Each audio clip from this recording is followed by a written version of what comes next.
Good morning, ladies and gentlemen, and thanks for taking the rendezvous on today's issue of Well in Printer. It has been an eventful week, and much ink has flown on newspapers around the globe. On today's edition of the program, I shall be joined on set by a gentleman with whom we shall be discussing the most catchy news headlines of the day. So don't go away, for we shall be right back just after the transition.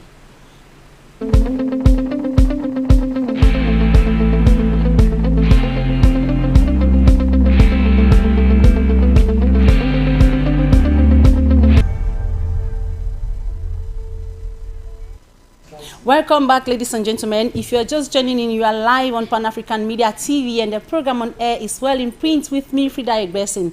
On today's edition of the program, like I was saying, it has been an eventful week, and much ink has flown on newspapers around the globe, and I will be joined on set by a gentleman who is not new in the house. But we shall be disclosing who the man for today's analysis will be. Up next is our weekly newspaper roundup, starting with the United Kingdom with Daily Mail newspaper. Daily Mail newspaper in the United Kingdom is carrying as major caption. The Daily Mail is carrying as major caption: Rivers are facing huge tax hikes to fill 50 billion pounds back whole. Economists issued die warning on Chancellor's autumn budget. The report says that Rachel Rivers will have to increase taxes substantially this autumn to fulfill a 50 billion pounds back hold.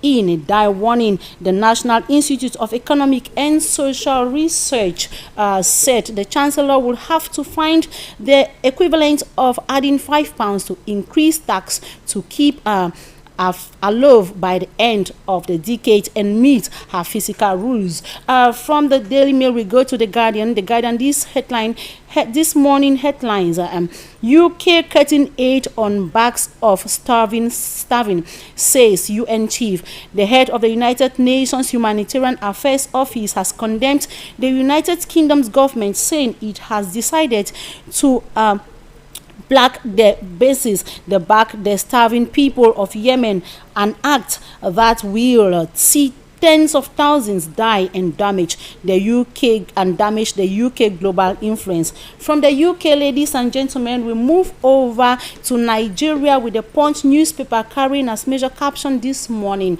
The Punch says federal government rights government as agency predicts floods in 31 states. Federal government leads local government in Akwa Ibom, Lagos, Adamawa, Ogun, Benue, 26 others at high risk areas. Benue demolishes riverside buildings. Lagos directs residents to relocate, while Sokoto, Edo order begin campaigns. The Vanguard on its part headlines this morning: 13 days to pulse attacks on Atiku Okudu's convoy. Obi, Makinde and others fuel violence fears. From Nigeria, ladies and gentlemen, we move over to the United States of America with the Wall Street Journal.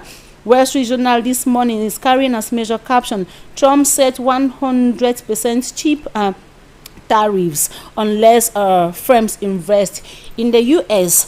From there, ladies and gentlemen, we are going to Arizona Republic.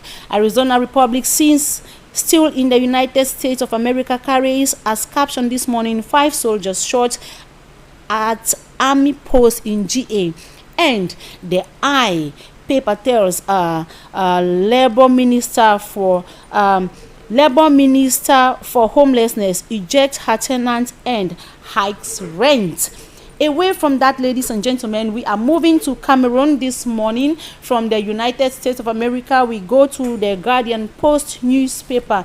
The Guardian Post newspaper carries as major caption: October polls, Bello, Kamto and Chiruma alliance in gestation. The Guardian Post is telling us that there is an alliance that is in gestation between Bello Boba Maigari, Issa Chiruma Bakari and Kamto ahead of October 12 polls. Cameroon Insider this morning reports October 12 polls, presidential election, Constitutional Council suspends. Constitutional Council's end suspense endorses 12. while municipal updates on its part this morning carries as major caption, come to reaping fruits of 2020 elections boycott. Away from municipal updates, ladies and gentlemen, we move over to Larry Times. Larry Times this morning is carrying a caption, Barrister Agbobala calls for opposition unity ahead of October 12 elections. Ladies and gentlemen, this is where we saw it, and this is how we saw it on today's issue of newspaper roundabout.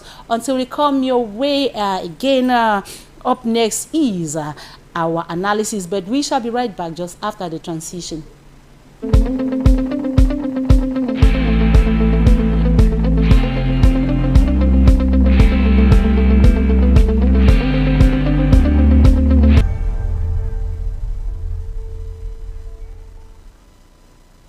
Ladies and gentlemen, you are on to Well in Print on your Pan-African Media TV, broadcasting on Canal Bouquet Creoline, Canal 299. Of course, from the comfort of your office, you can watch us on Facebook at Pan-African Media TV. You go to YouTube, watch us on Pan-African Media TV. And of course, drop your comments. So together we join to build the world through our positive contributions that we make depending on news headlines. I'm not alone in the house. I was saying before we went for the newspaper roundup that I'm in the house with a guest with whom we shall be analyzing newspaper, the most catchy newspaper headlines. And we are starting this morning with the United Kingdom that talks of risk-carrying measure caption this morning, facing tax hikes. The paper is telling us about tax hikes in the United Kingdom, and we are here this morning. I'm in the house with FANKA Samuel, who is the General President of the ISCC, a civil society non-government organization that is working hand in glove with the population to see that the country is moving on good footing. FANKA, you're welcome. Good morning, Madam EGBESON, and to all televiewers around the world. We are here today to keep on our civic education, because we've discovered that when we keep going on with our civic education, that is what will change the world, because the world has become so holistic and so abusive that due to certain things and the lack of respect for each other, we have to double our efforts and use maybe modern technologies and reaching out to many people like we are here on Pan-African Media TV, because we have to excel from Cameroon to the world. And you all already know that when we are here, you get us all over the world on Canal Plus Sat 299. So it has been an eventful week with a lot of things happening, both in Cameroon where we are and around the globe. We've had news around. So how has your week been? Like from the Monday to today, the last edition we had on Monday, so till today, how has your week been? Because we are entering the weekend. Yes, in reality, I've just discovered that there is an evolution of politics in Cameroon, because no matter the upheavals that are threatening, Cameroonians believe that there is something huge more than what they intend to do, because first of all, they have to look into the faces of each other and do some exchange, and through that exchange they can come up with better statistics to see that they look at the bigger picture of the nation. The other day the results were published, and though there were some ups and downs, but due to the intellectual security people that we have in Cameroon, we should appreciate their gestures, because as of now nothing bad has been complained, and we have to appreciate them, because when they do good we should appreciate, so that when they go the other way around, we denounce very well. So I think I should also appreciate those candidates that we are not retained, but they be showed a mature behavior as the Republicans, as the citizens of this nation. All right, thank you very much for that. So this morning you've listened to our newspaper roundup that has taken us to various countries around the globe. I want us to look at the most catchy newspapers like we always do. So we are starting this morning with The Guardian. The Guardian in the United Kingdom carries as headline this morning that say UK cutting aid on backs of the starving, says UN chief.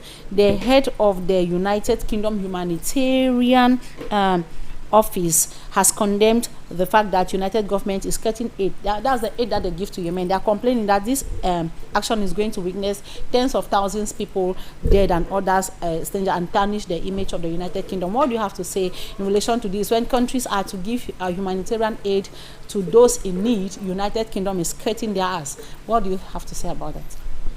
At the time that we encourage globalization and the United Nations is doing such a deal, I cannot appreciate it. I will say the prince should get up and say something, and those who are worthy enough in the UK should say something. They are human beings, and they know that God has not given the same people the same ways of managing and the same way of wealth.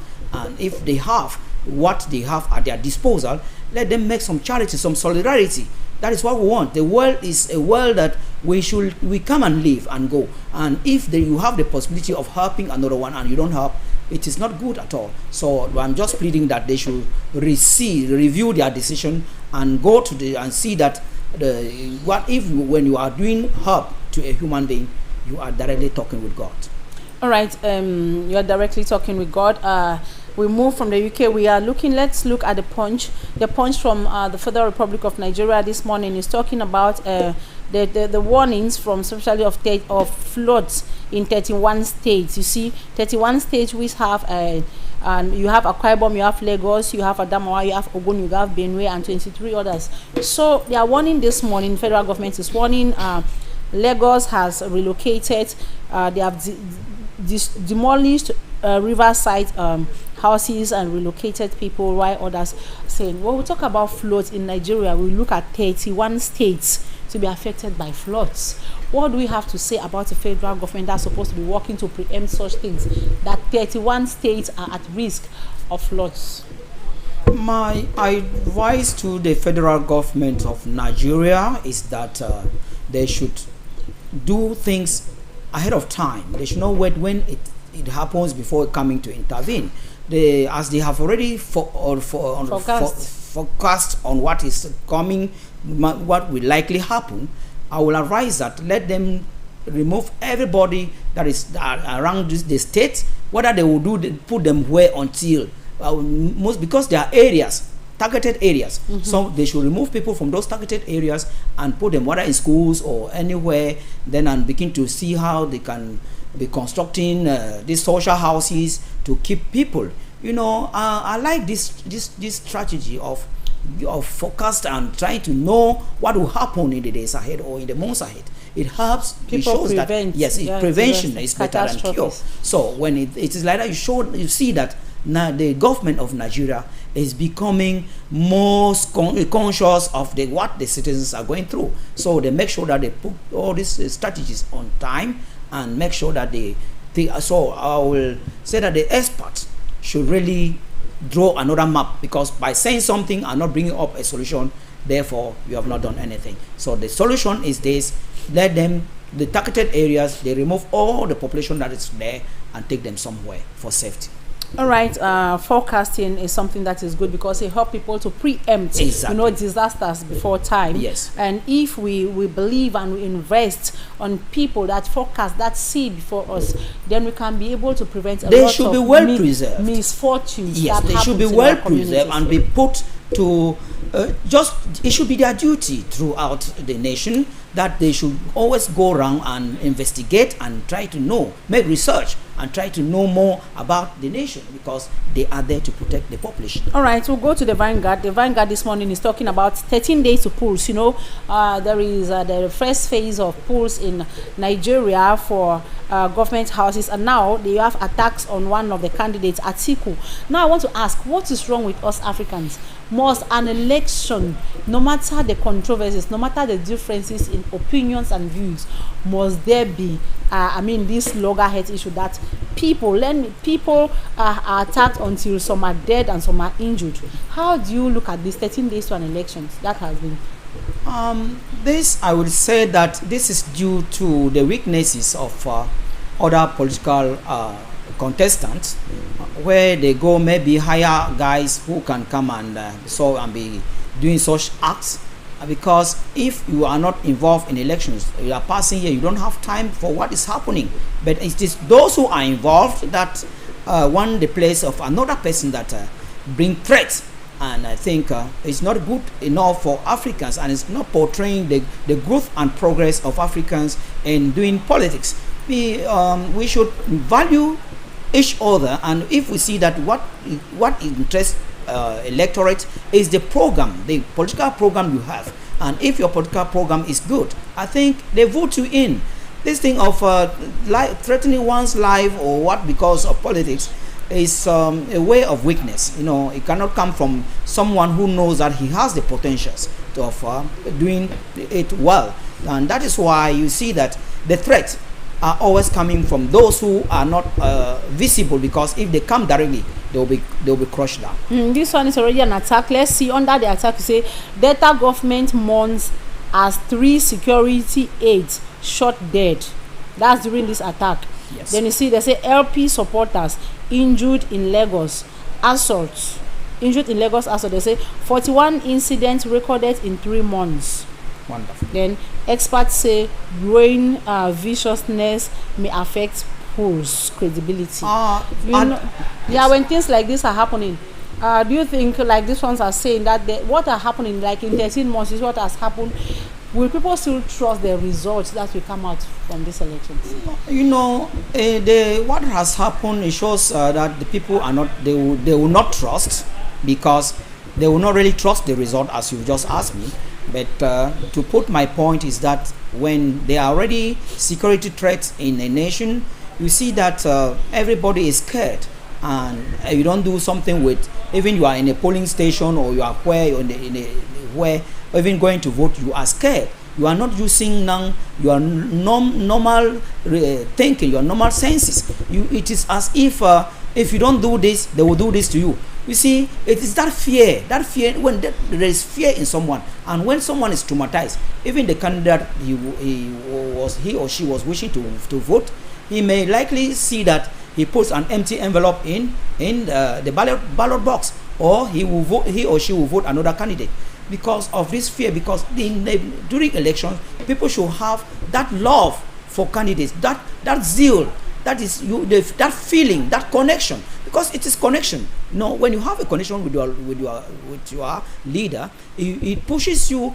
You are so tall. You just want that day should reach quickly. You go and vote. But when there are security threats, people are so fragile. The town becomes so lawless because they don't know who is who. And I also blame Nigerian government at this level, because there are security machines, there's security equipment that detect and can get those type of people causing the havoc in town. And if up to now we've not yet had a report that there are guys or a gang of people who have been apprehended, and that is very poor. That is something people think that investing money, it should be in luxuries.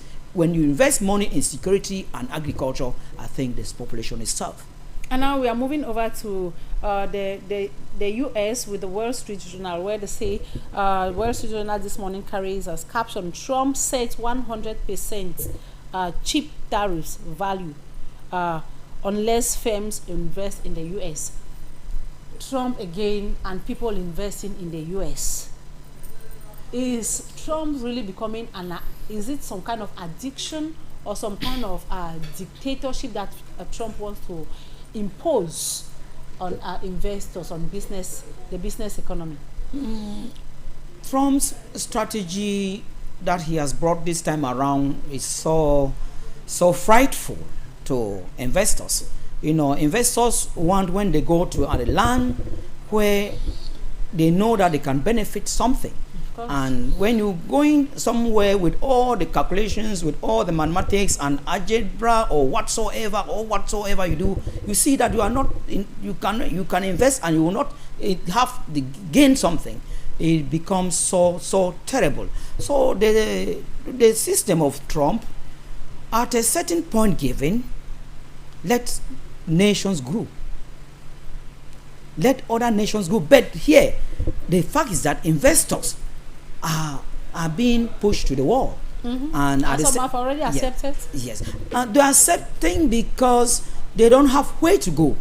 Because if they had another priority, I think they would have put that one aside. You see, what Trump should really work with economists, because I think at times it is as if he's trying to impose a system that comes directly from him. Because before coming back on seat, Americans have good economists, and they have been doing it well. So if now Trump is insisting that this should be this should be that, it is terrible. This mandate, his term of office has a lot of loggerheads with people, with investors, with this, with that. It is not good at all. It doesn't portray that America that people were looking up to. But Trump himself is not bothered about the fact that he's struggling. His actions are affecting people. I see so, because he thinks that as a wealthy somebody, others are wealthy. It's not nice at all. He should look and allow that domain of investment to economists. Let them make it and table to him his science. It should not just be in all the fields.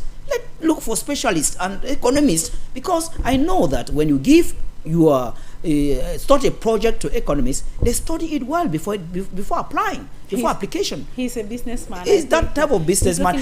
Therefore, if he's doing like that, therefore he wants to invest in all domains in America, which will not be good. Okay, now we'll go to the I paper. The I paper this morning talks about Labour Minister for Homelessness ejects her tenants and hikes rents. Can you imagine a minister who sends tenants packing from her residence then at rent? They say she's for homelessness, because if you send maybe without even prior notice, or maybe you are not even sure that you have money, you are not prepared to look for a house, then a minister who is a Labour minister who is supposed to know better than every other person decides to get up and eject tenants then at prices. What did you think about it's that? Funny. It's really it's funny. Funny because there are situations we are faced with in Yes. Africa. I think even whites do this. Yes. My sister, my madam, EGBESON FRIDA, some leaders are hiding behind leadership. Yes, they are hiding behind the word leadership, and they don't know that the word leader came from the word lead. Lead is a substance, it's a scientific substance that dissolves everything that is hard, which means if you have a tenant like that and see that she has some difficulties, you as a leader, you have to look for solutions. You don't add problem. Therefore he's not a leader. He's just there using mask face as a leader, I think, and this happens where there is no law. So what I want to say again here, that the leader should look and value people and not what he has as wealth. All right. Or assets. Okay, so we move to Cameroon. We are going to Cameroon with the Guardian Post newspaper. The Guardian Post is captioning October 12 polls. Bello Kamto Chiruma Alliance in gestation. Bello Kamto Chiruma Alliance in gestation. Yes. So when you look at this alliance that they say is gestation, do you think something good is going to come out of this? Is it possible that Professor Kamto, whose candidacy has been rejected by both ELECAM and the Constitutional Council, can be able to tilt his supporters to fall behind maybe a candidate that may be selected between them? Because there are three here. Let's say there are two, Chiroma and Bello. Now Professor Kamto comes in. Do you imagine that it will be able for him to tilt his supporters to vie for this alliance? According to what happened the other day about concerning he can do, because I see if you are somewhere and you find that you don't find yourself again somewhere, you must queue your people behind someone. And there you see the better option coming there is Bello Buba.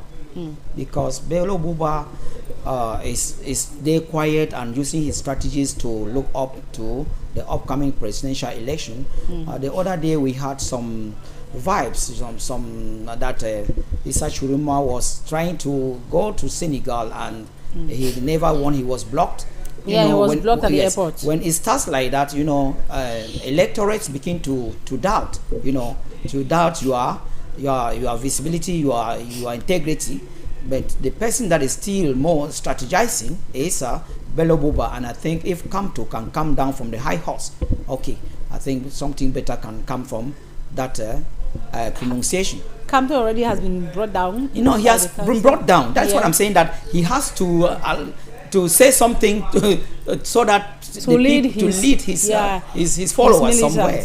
Yes, that is what I'm saying. And the chances of doing so are more than 50%. All right. So, Cameroon Insider is reporting this morning, October 12th presidential election. Constitutional Council ends suspense, endorses 12. So, after 2 days, they say after 2 days of pre-electoral elections petition, the Constitutional Council delivered verdicts rejecting appeals from several candidates who wanted to have their candidacy files for the October 12th presidential elections. Now we are done with the constitutional councils and they have retained 12. Do you think, when you look at the list of these 12, I don't have it here, the list of these 12, is there any possibility that the opposition has a chance between the 12 without a strong coalition between the oppositions? What can be insightful here is a coalition. Yes, what can be insightful, that can carry the image of this nation ahead, is coalition. Facing a machine like CPDM with that coalition, it will be so difficult. So if they can come up and agree, then look the bigger picture of the people, because they really, there are big fishes within the 11. Yes, there are big fishes. They need only to see, strategize better, then and allow their pride. Because one thing is that some of them are too much in pride, and pride goes it causes fault. And if you see that this is an opportunity and you don't utilize it well, tomorrow you will pass somewhere and people will look at you a type. This is the moment that Cameroonians should see bigger and bury their pride and embrace the people because of the pain people are going through. The opposition is supposed to look at the bigger picture. Municipal update still comes in. Most all the papers in Cameroon have major captions on the upcoming October 12th post-municipal update this morning. Is saying, come to repaying fruit of 2020 election boycott. Now I want us to look at this. You are a Cameroonian and you know the way things have been happening. Is Kamto's situation, predicament, really because of October 2020 elections boycott? Exactly. It stems from 2020 municipal and legislative election. As a leader, he would have gone in, then just secure his 2025 time. And though he left somewhere from another party, go there, we don't, the laws have clauses and some clauses, and finally he was not there. I think the focus now should be, how are they going to strategize for the October 12th, 2025 election? Because the deal has already been done. He's no more among the 12. Yeah. And when we keep going back and talking to that position of Kamto, it is as if we don't value other Cameroonians, because those Cameroonians that are selected with their political parties 12, we should value them and sound them. By sounding them, by promoting them, by propagating them, we shall find that there was a hidden hero. There's a hidden hero that his name or her name was not sung.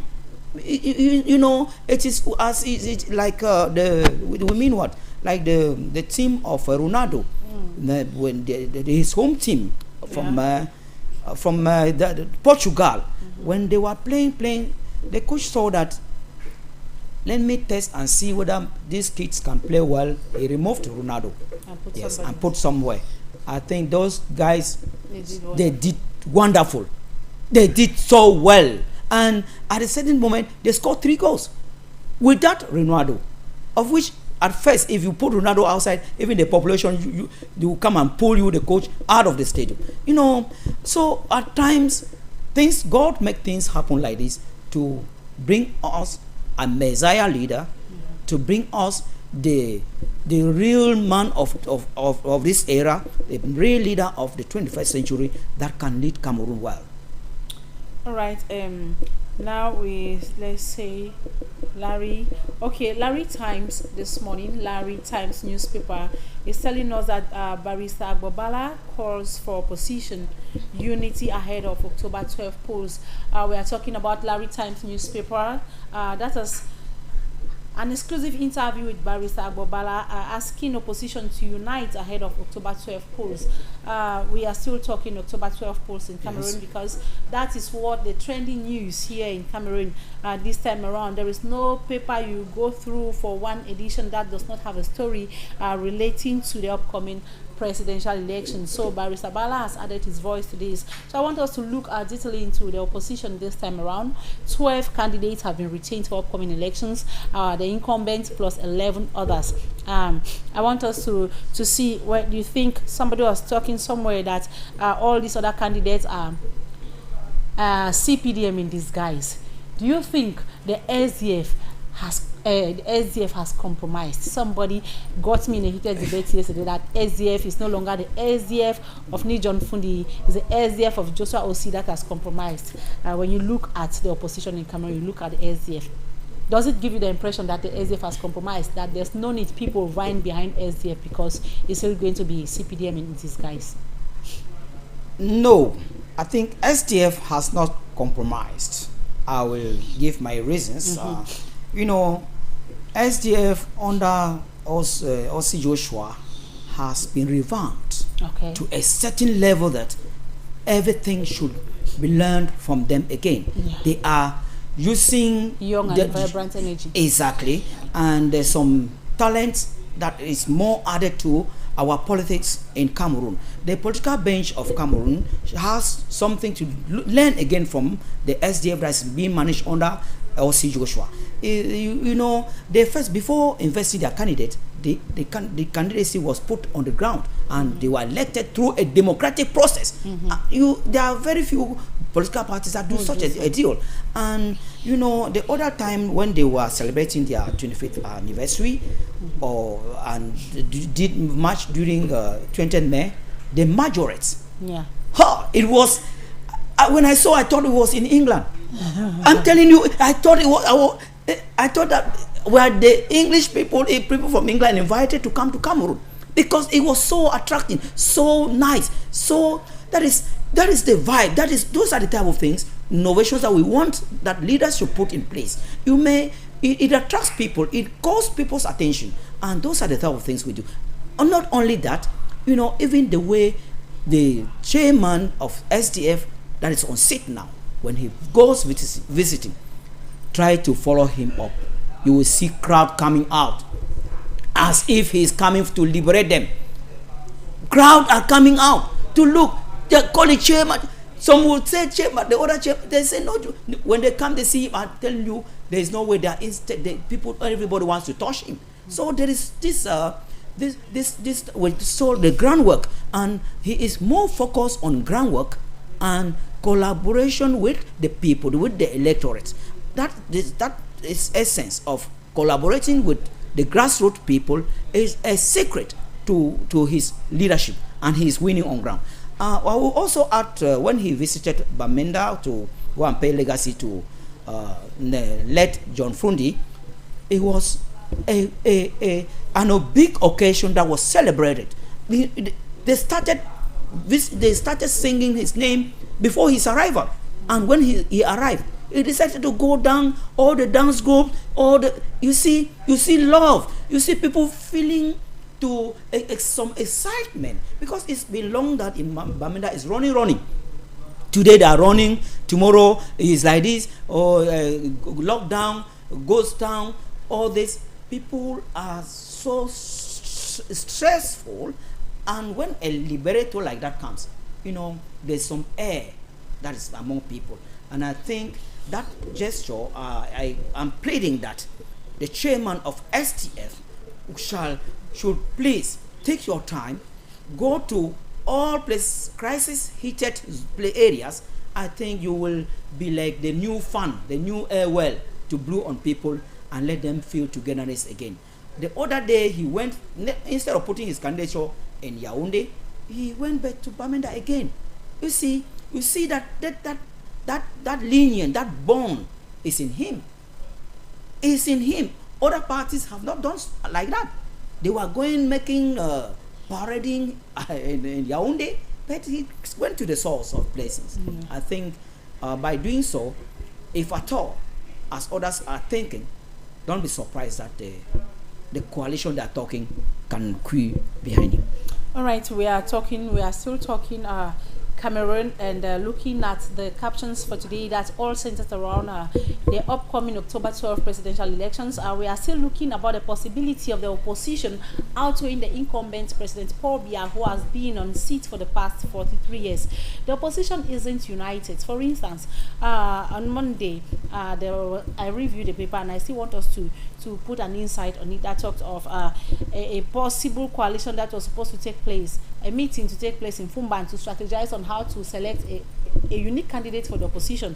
But you have OC, you have Libby, and you have Bello, who boycotted the meeting. Do you think with such attitude, these opposition candidates who have been retained to run for elections will be able to come to a consensus that one person should represent? Because they are talking about divergent views. Divergent views. Divergency must exist in human life. Exactly. But at a certain point, compromises must be made. So, do you think this opposition with this mindset of this is my own vision about Cameroon, this is my own vision about Cameroon, are they going to do anything symbolic in this election? My advice is that they should first of all bury their pride. Because as we earlier said, pride is the worst thing in life. Because don't think that because you are this or that. Bury the pride, bring all your projects about Cameroon, merge them, and do a good selection. You come out with something tangible. But if they continue on divergence, I think maybe 1 or 2 points were a type. Let those who remained in the meeting, in their coalition or what they are trying to bring up, call them back. It's not yet late. We still have time ahead of us, so the talking can continue. You know, they don't make such deals in a day's time. It's not a day's job. It's a process. So when you see those who hold on a day's job, therefore they have something that they want from it. No, if they really want to transform Cameroon, let them use this as a process, and as it goes as a process, gradually they will get to the real point, and they will come out to save the nation. They will go to the real point and come back to save the nation. I want to look at when you see those that were retained, the 11 opposition candidates that were retained. You have a few youths, but the people who seem to have the ones whose people's eyes are falling on. You have Issa Chiroma Bakari, you have Bello Buba, you have Joshua Osi. I'm keeping Osi aside. We have also amongst these. Can you keep Osi aside? No, wait. I'm heading to something. Okay, I'm saying that there are still elderly persons among. We are talking about elderly persons. President Paul Biya being already an elderly person who is not capable to rule the nation for the next 7 years. Exactly. And here we have people who still are above 70 years of age, vying to be president of Cameroon. Don't you think these elderly should just look at one, because the elderly falls under the rank of Issa Chiroma Bakari, Bello Buba, and others who are still amongst the list, to queue behind youth? Like, they should just surrender. This time around, we should do it to be a youth thing. Can these elderly people not just use intuition and wisdom of elderly persons and see that Cameroon needs to be driven by a young Cameroonian? Madam EGBESON, that is why when you invite me, whether it's raining, I do everything to be on your panel, because there are some triggering questions that you put in place. You are right. If we are complaining of something and replacing again of somebody and replacing, it's like putting new wine in old bottles. New wine in the old box. Or you see, therefore nothing has been done. If really this statement I've been hearing that the youth are the leaders of tomorrow. It has never happened in Cameroon. No. It's happening somewhere. It's happening somewhere around the globe. So, if I think this is an opportunity for Cameroon to get that new air of youths are leaders of tomorrow. We at a certain point given, we thought that we were already saying that it's a political scam. And if they want to show us that it is not a political scam or political manipulation, let it happen this time around. Because when you look at the youth that is vibrant, the other day in Bamenda, the chairman of SDF walked 3 kilometers at a pace. Can you imagine? At a pace, and when he arrived, they said, you signed directly.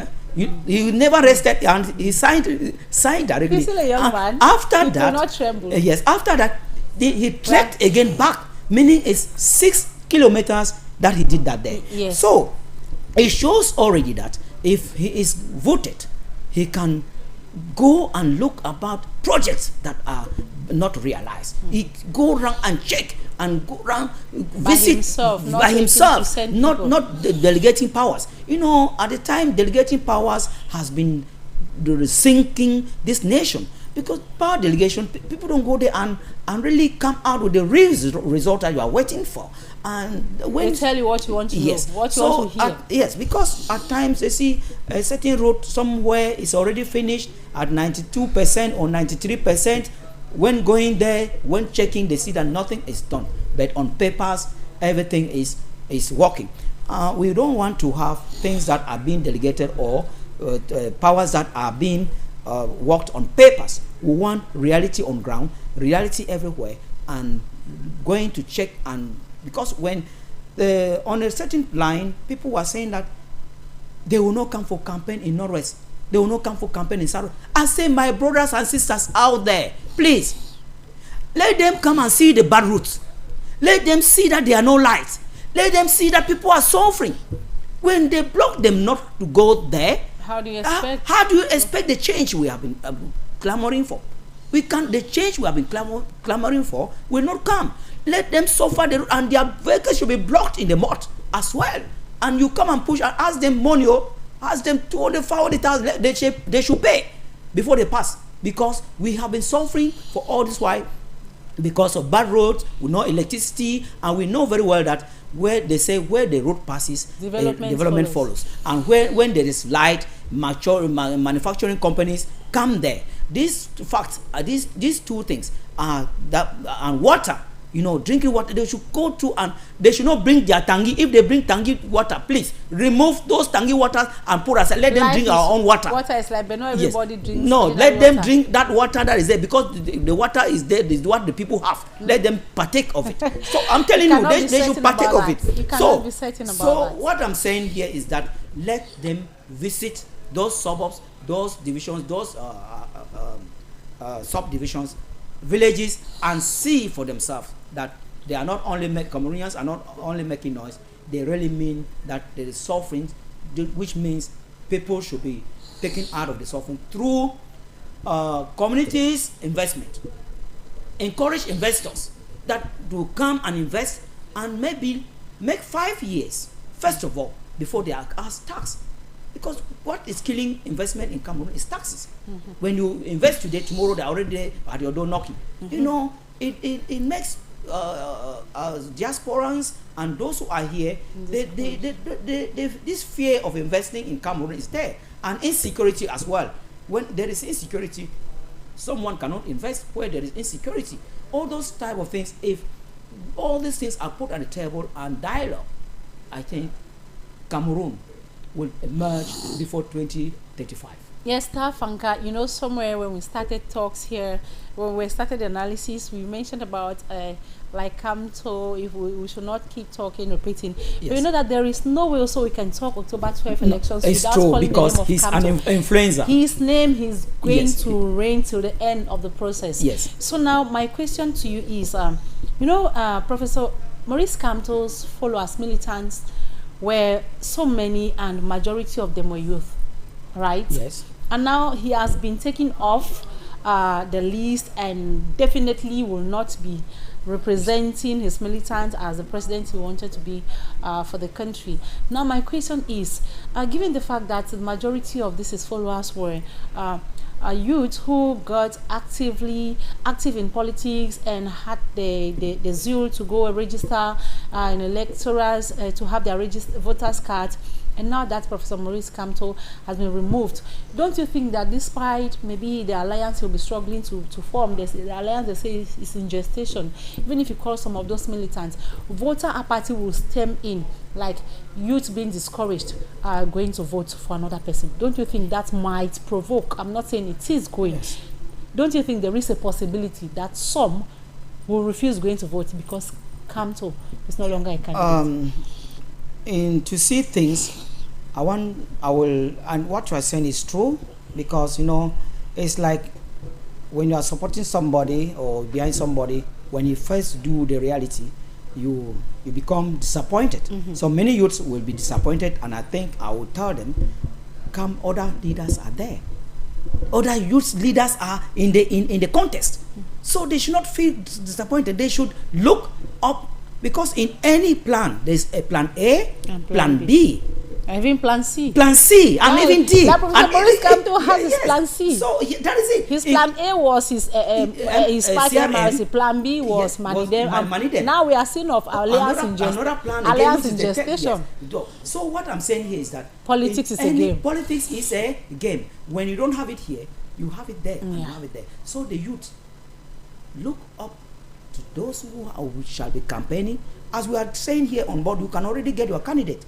There's youths, there are candidates that are capable of portraying your dreams and doing what is youthful to the youth, because the youth need what? The youth need to get access or get employed, because there is a lot of underemployment in Cameroon, and as we are talking about investment, open up to investment platforms that they invite people, investors, national and international investors, to invest in Cameroon, and that will attract on a fight on the employment. You see, those who are there, I think they have good political program. Yes, and what is good in the candidate is not just the candidate himself, is the political program. Of course. Yes, and very soon they shall be unveiling their manifesto or the program, and we shall get from there.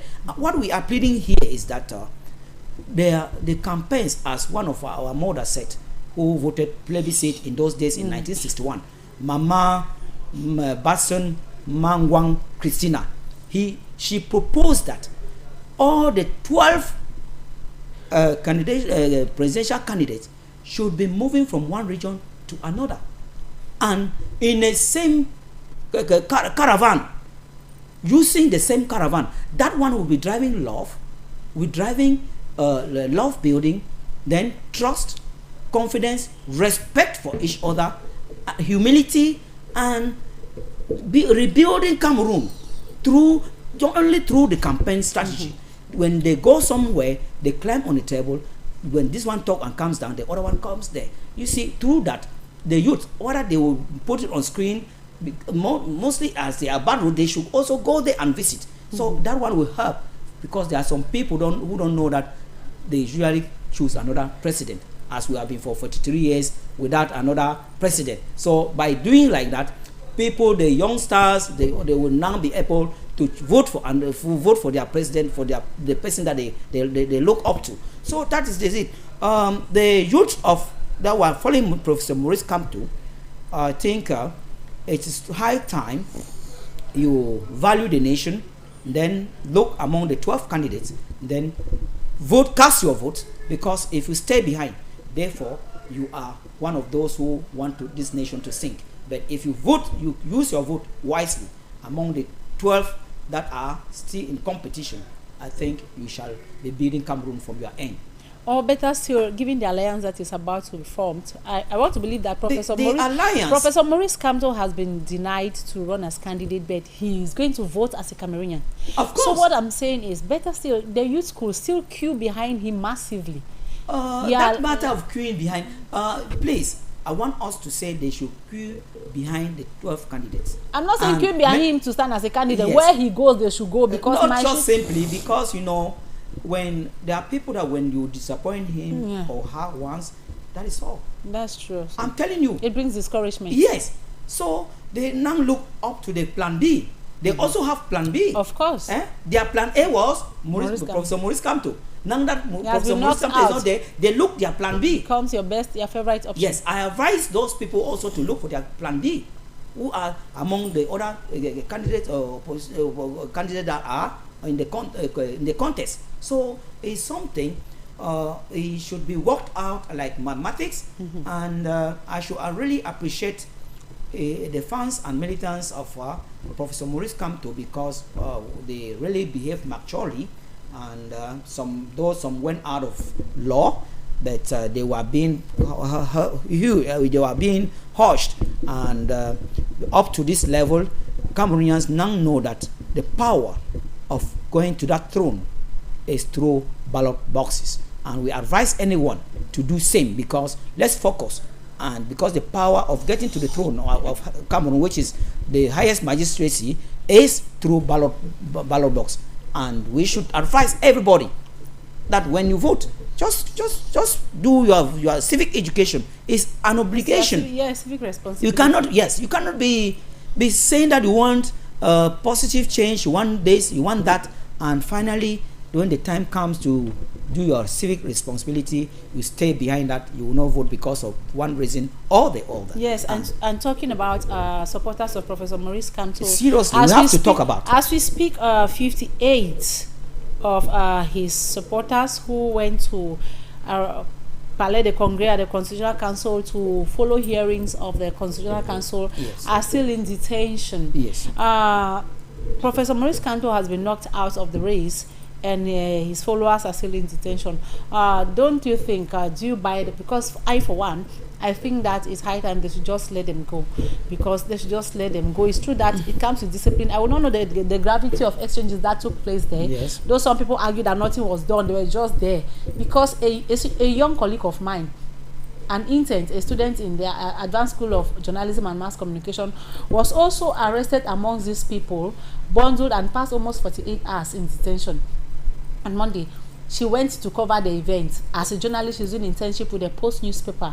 She was bundled alongside them, taken to detention, despite attempts by our Journalist Association, Kamasej, by the Post, by family and people, to prove that she is a student. She went there for work. It was a difficult task to have her released. She spent the night there, and the next day she almost spent the night. For me, I think that Professor Kamto is no longer in the race. They should just, the authorities can just decide and just let them go for peace to reign. Don't you think so? Yeah, your plea is genuine, very, very genuine, and it should not only start from those who they arrested on that day.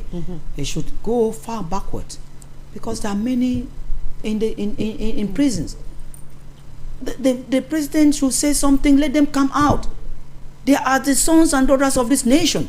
These people that were arrested on the other day, they should release them. Even if it is what, they should release them. And I know at a certain point given, some at times when they arrest them like that, they don't have identity card. But at least they should still say that a day of grace. Or allow them to go and make their ID card and be full citizens.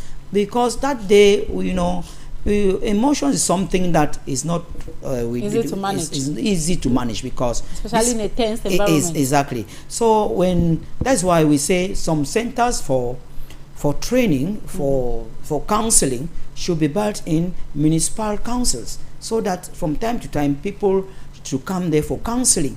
You know, counseling doesn't just mean that you are sick or what. No, you can be in a certain mood. Don't just coming to talk with your counselor. I think it helps the situation. So we are pleading to the nation, to the Cameroon government, to the security officers that took this initiative, that it was for protection, it was to see that everything passed in serenity, and it did.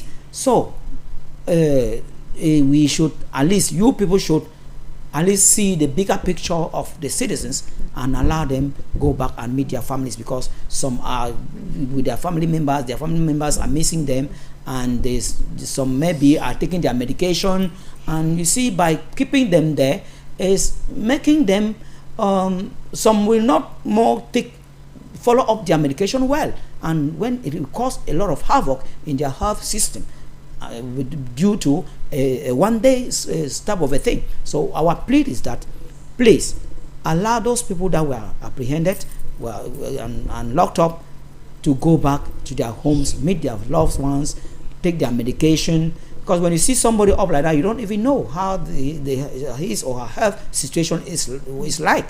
So, saying here, all our plea is to the security officers and to the Cameroon government. There should be collaboration between the governing and the governed. You know, elections are coming in October, and the atmosphere seems to be tensed.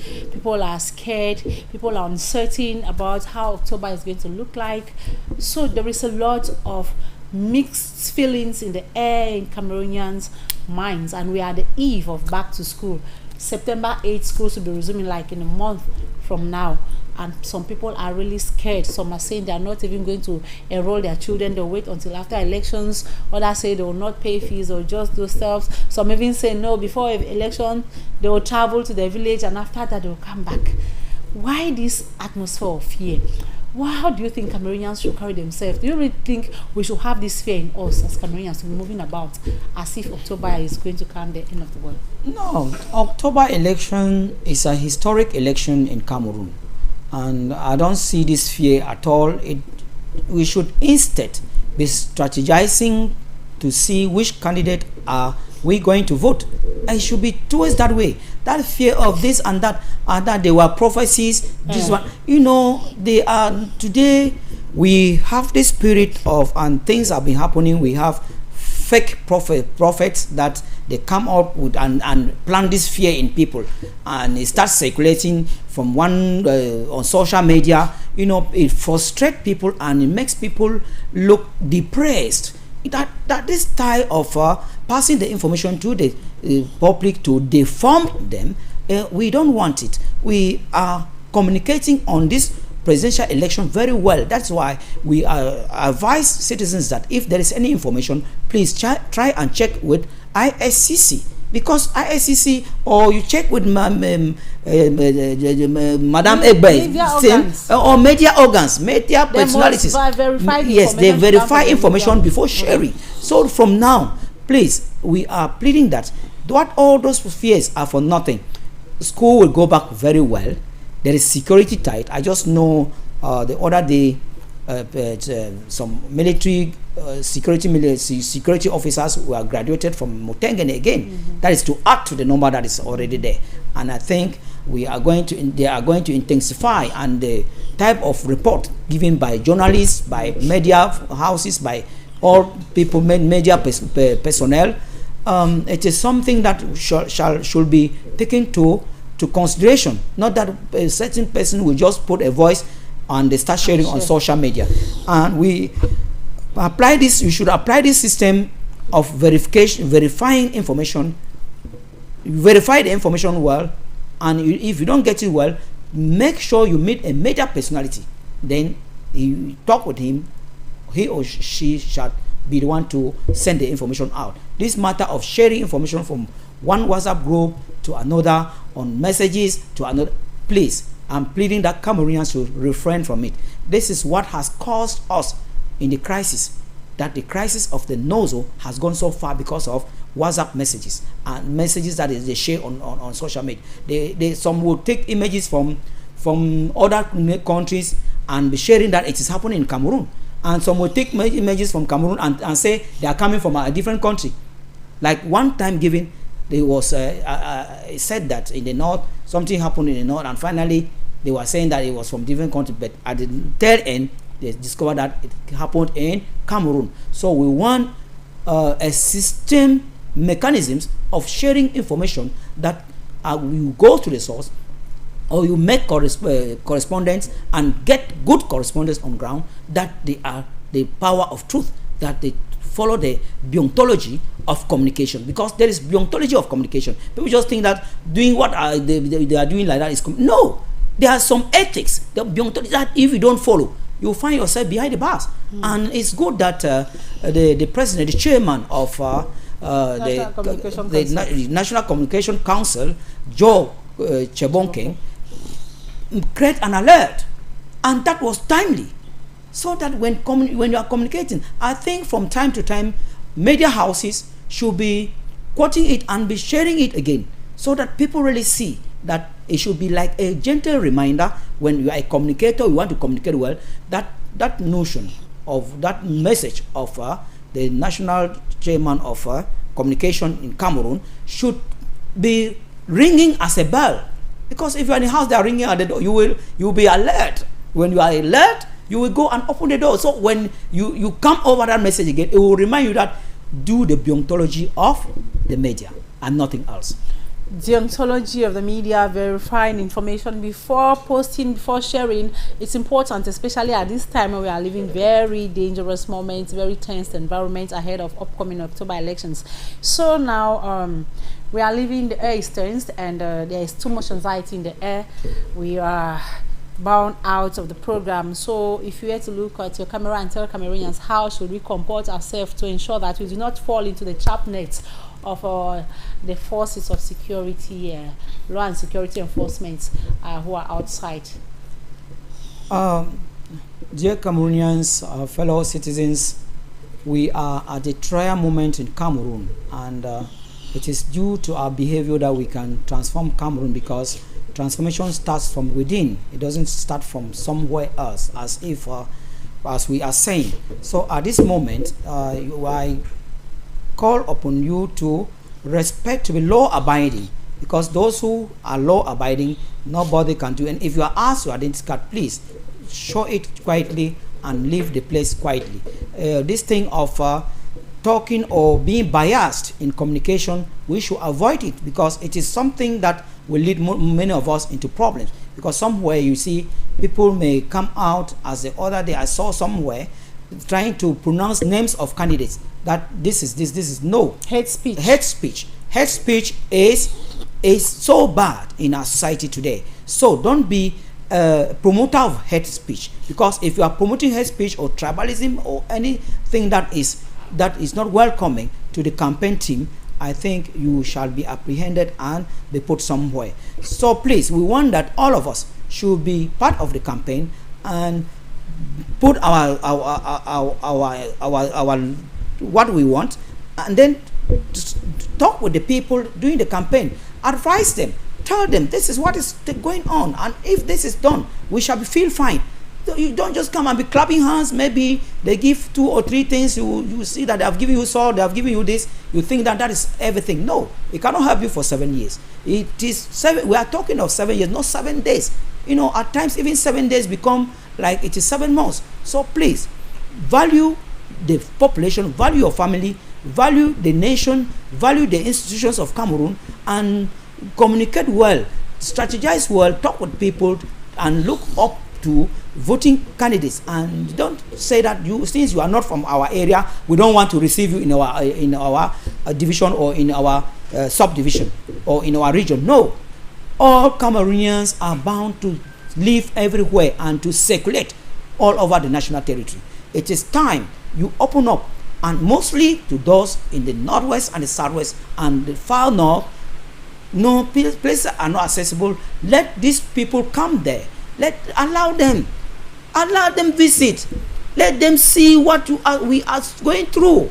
When you try to block, they will not know what is on the ground. It is when you know a problem that you can solve a problem.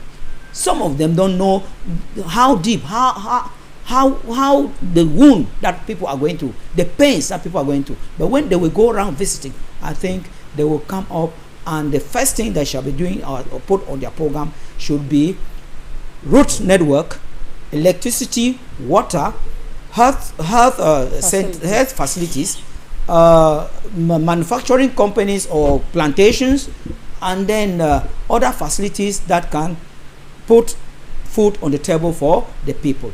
So that is it. Remain law-abiding throughout this moment of campaign that shall be starting soon. All right, FANKA Samuel, I want to say thank you for accepting our invitation to be here today. It's always a privilege to have you on set. the pleasure is mine, and I'm always ready if I'm called to come here. All right, beautiful viewers, you heard it from our guests. We have crisscrossed across continents, across countries, scouting on what the newspapers' front pages are telling us this morning, and we settled on analyzing some of them. You've heard it. We've seen Nigeria with imminent flood announced to take place in 31 states. We've gone to the United Kingdom, where a minister herself has evicted tenants and, of course, added rent prices. And, of course, we've gone to the United States, where some people have been shot dead, and United Kingdom also, where that is cutting aid that is supposed to be directed to the UN, to Yemen, people in starvation. The UN has decried. And then, of course, we settled in Cameroon, where almost all the newspaper captions this morning carried upcoming October presidential election. And I want to say thank you to Adien, my brother behind the machines, on Nasser with his team, for the beautiful images and good sound you've given us this morning, ladies and gentlemen. We are living very demanding moments in Cameroon as we warm up towards October 12 presidential elections. Anxieties are high, the tensions are mounting. People are struggling to strategize to see how we can have this change that almost every Cameroonian is clamoring for. But there is one take-home message I'm leaving with you this afternoon.